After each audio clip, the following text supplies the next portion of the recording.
Hi friends, ఎలా ఉన్నారు? Recent గా మనకి కానిస్టేబుల్ జాబ్ వచ్చింది కదా. అపాయింట్మెంట్ ఆర్డర్ కోసం సీఎం మీటింగ్ వెళ్తున్నాం. చాలా ఆనందంగా ఉంది.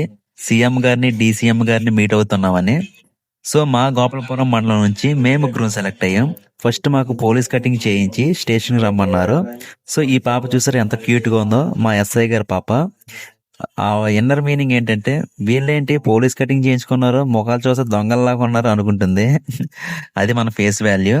సో మనం ఇప్పుడు గోపాలపురం నుంచి సర్కిల్ స్టేషన్ కి అయినా దేవరపల్లి వచ్చేసాం. సో దేవరపల్లి నుంచి డైరెక్ట్ గా మమ్మల్ని రాజమండ్రి ఎస్పీ ఆఫీస్ కి తీసుకెళ్లారు. సో ఎస్పీ ఆఫీస్ లో అందరినీ కూర్చోబెట్టి సర్టిఫికెట్లు వెరిఫికేషన్ చేసి టీ షర్ట్ అండ్ లోవర్ ఇచ్చి సీఎం మీటింగ్ కావాల్సిన ఇన్స్ట్రక్షన్స్ ఇచ్చి మమ్మల్ని పంపించారు. సో మమ్మల్ని ఒక రోజు ముందే రమ్మన్నారు కాబట్టి అకామిడేషన్ మొత్తం కూడా వీళ్ళే చూసుకున్నారు. ఫుడ్, అదేవిధంగా బెడ్, ఒక బ్యారెక్ ఇచ్చారు. బ్యారెక్ లో మాతో పాటు మా పేరెంట్స్ ని కూడా చాలా బాగా చూసుకున్నారు. రాజమండ్రి ఎస్పీ ఆఫీసు మరియు అదేవిధంగా అక్కడ ఉన్న సిబ్బంది. సో మేము ఇంకా ఫ్రెష్ అప్ అయిపోయాం. మార్నింగ్ లెగ్స్ ఇంకా 6కే స్టార్ట్ అయిపోయాం ఇక్కడ. సో అందరినీ ఫాల్ ఇన్ అవ్వమన్నారు. సో ఫాల్ ఇన్ అయ్యి బస్సులన్నీ కూడా అరేంజ్ చేశారు మాకు. సో ఇక్కడ నుంచి మేము విజయవాడ స్టార్ట్ అవుతున్నాము. సో రిమైనింగ్ అంతా పార్ట్ 2లో చూద్దాం. Stay tune.